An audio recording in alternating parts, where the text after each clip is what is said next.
What's up, guys? Welcome back to the Extra Point podcast with the College Football Experience. We are the College Football Experience. Thank y'all for joining us. It is National Championship Day, baby. Michigan versus Washington. I'm going to give y'all some of my thoughts on that game in just a minute. But as you can tell, it is just me today. Will is sick with the stomach bug. So, Will, get better, my friend. Get better. I am glad to be here with y'all today, man. It has been such an exciting season, and I can't think of two better teams that this season kind of culminates with. You have the powerhouse all season that has been the Michigan Wolverines facing up against what is really the feel good story versus Washington. They have battled, man. God, they battled 10 straight one score games for the Huskies. Are we going to get another one tonight? We will see. But before we jump in all of that, man, give us a subscription on YouTube, man. We're slowly growing. We're slowly getting some more views on these podcasts, on all of our campus tour videos that I highly suggest y'all going to check out. They're super cool. They're super informative too. If y'all haven't been to Tuscaloosa, if y'all haven't been to Auburn, or if y'all haven't been to Baton Rouge, Louisiana, they're super cool videos to be able to say, like, these are all of the traditions. These are all the places you can go eat. This is what the campus looks like. This is what the vibe of the stadium's like. It's awesome. That is what this whole thing has been based around this whole time. So I'm super glad that all of y'all are watching. Just give us a subscription and be telling everyone about it too. And Will is also running the TikToks. Will's also running the Instagrams. Go give us a like and just a like and a follow there too. And let's keep this thing rolling, man. Let's just give us some thoughts on the national championship game tonight, man. Just a little preview what we think maybe could happen, just places, aspects of the games that kind of need to be highlighted. This game could go any way. I mean, absolutely any way. You have kind of like a style makes the fight type of deal. You have a Washington Huskies team that's been live or die throwing the ball. And I mean, you have probably the most accurate thrower, even though he isn't statistically the most accurate thrower. I don't know anyone that throws a better deep ball than that boy, Michael Penix. I mean, and then you got Roma Dunze, you got Jalen Polk, you got Jalen McMillan. I mean, you got three NFL guys going against what's been probably one of the most stout defenses in all of college football this year. That would be the Michigan Wolverine defense, man. God, that's such a fun, fun matchup when you really dig down deep into it. Can Washington keep Penix clean? Can they keep him up in the pocket? And can he stay in there? And can those receivers get open? That's something that you need to watch early. And can Washington come out of the gate early with their scripted plays? Kalen DeBoer, their head coach, is a mastermind, and he's really good at coming out hot. Can Washington come out hot and jump on the Wolverines early? That's the question that I want to see answered. That's like, I want to see, can Washington come out? Can they punch Michigan in the mouth? Or do we get a situation where Washington comes out, they're just a little flat? And then you have Michigan is the one that they say they get the kickoff.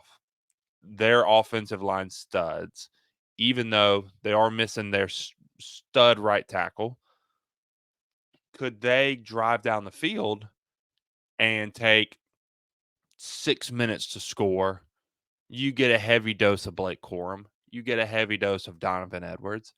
And then do they just run down the field and score? Takes them six minutes. Washington comes out. They're kind of feeling the heat early. Michigan D starts to get to Penix, and then they go 3 and out, and then the same thing happens with Michigan again. They assert their dominance, and they're up 14-0 in the first quarter's over.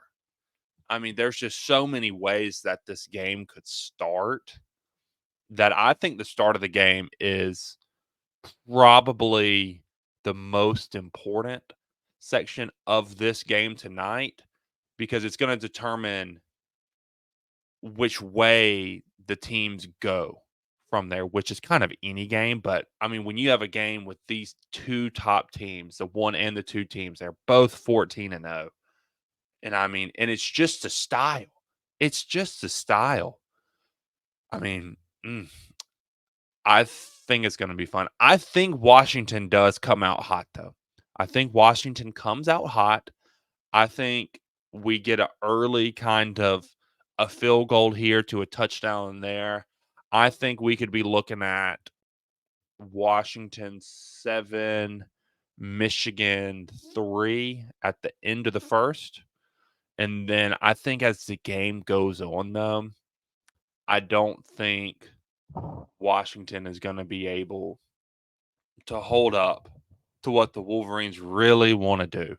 I think we're going to see a heavy dose of Blake Corum.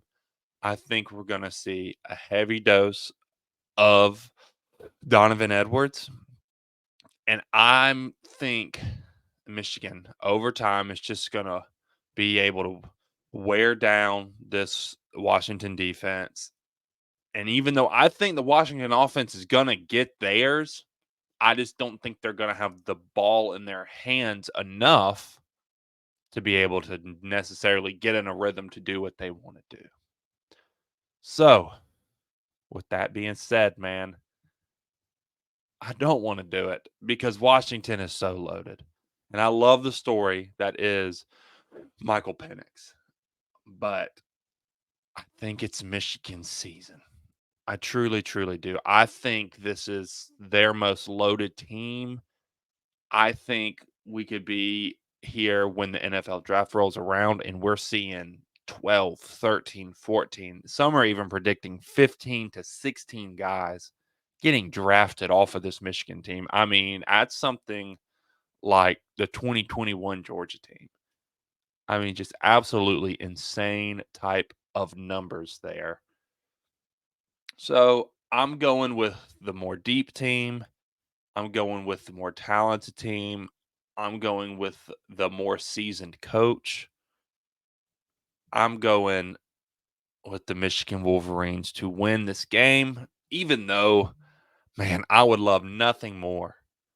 I would love nothing more than for Washington to find a way to win this game. That would be such a good story. I mean, just such a phenomenal story. But I am going Michigan to win the game. I'll say 28 to no, I'll say 31 to 27 Michigan.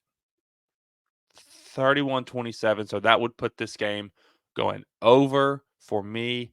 That would have me quick math. That tells me 58. I think the total is 56 and a half. Spread is about 4.5. So that would have Michigan not covering, but still winning the game and it going over, man. And so that's our quick little breakdown. And I do want to do one more thing before we go, though.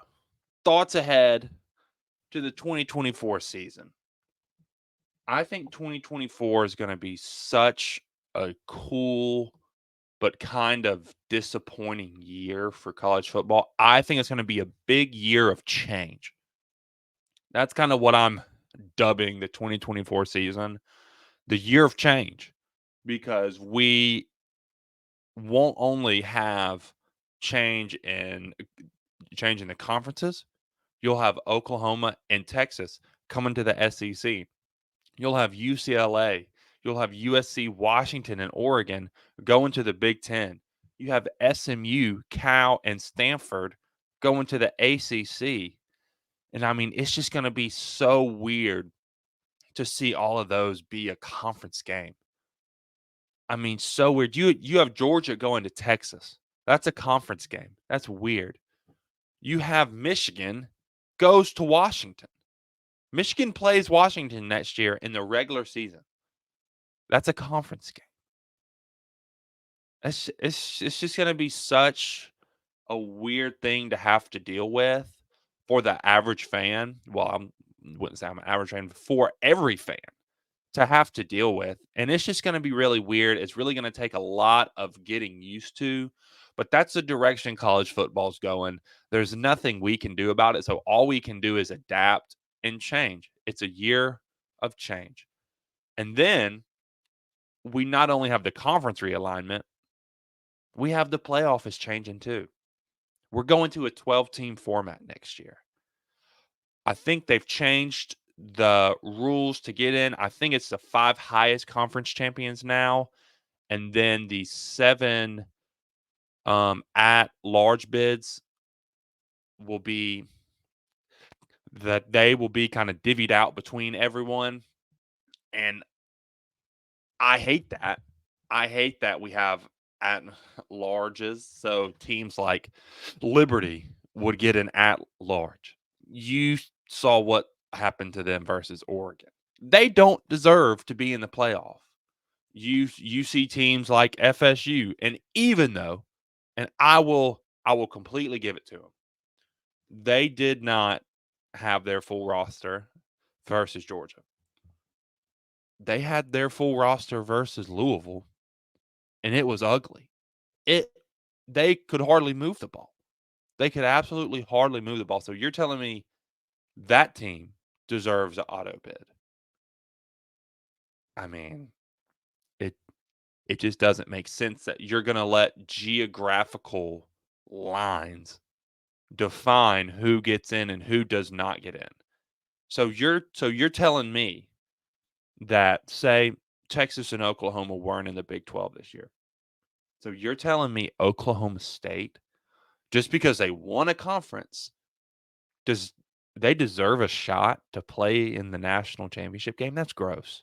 That's watering down the value of a championship so much to me. It's just gross. But there's nothing we can do about it.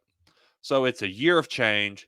So we'll have change with the way the regular season's played with the conference realignment. We'll have change in the way that we value the regular season games, because games like the SEC championship game, say versus Georgia and Alabama, that's not going to mean hardly anything but for what? Seeding? I mean, a bye, when this year it was for a shot to play at the championship game. That was a de facto playoff game, but we lose that, and we lose so much more throughout the regular season. Oregon versus Washington twice this year. For what? All of that would be for seeding. Let's say Washington going to Oregon State, that do or die feeling that we had with the Huskies all season long. It's nothing. That's gone. It's for seeding. I mean, that almost the do or die feeling we had with the Georgia Bulldogs this year, because their schedule was so weak. Everyone had this conversation this whole year. Oh, if Georgia loses one game, are they out? They were in. With this 12-team playoff, yeah, you're giving lower level teams more access, but you're giving more opportunity to the more talented teams with the better coaches. You're giving them more opportunities to win. And most of the time, that's what's going to happen, because that's what's always happened in the sport. The more talented team with the more talented coaches, with the deeper rosters, with the bigger budgets, they win. And they're always going to win. This isn't a sport where you really get the big time Cinderella stories. It's really just not. So we're going to have to adapt to change with the 12-team playoff.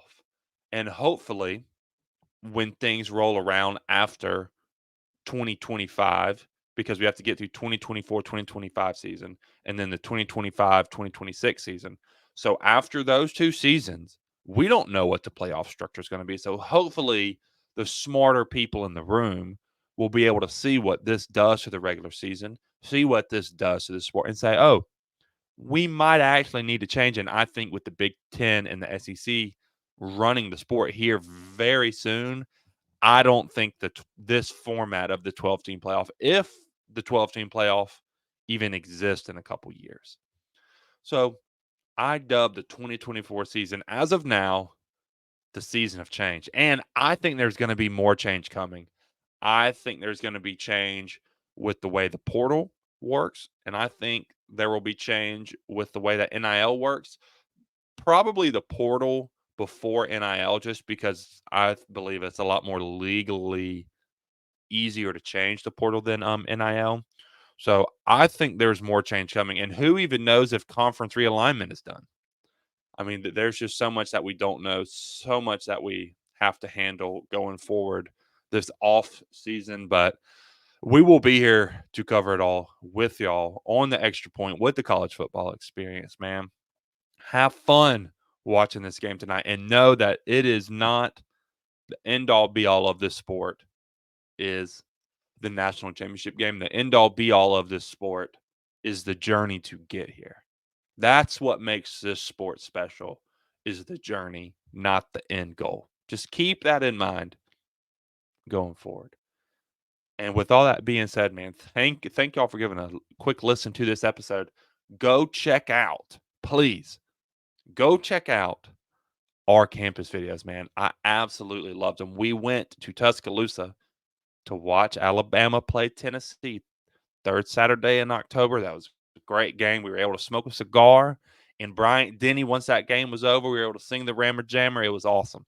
Then we went down to LSU to experience Death Valley. We got to see Jaden Daniels' Heisman moment, broke the all-time, well, he didn't break the all-time yards record. He was the first player to pass for over 350 and run for over 200.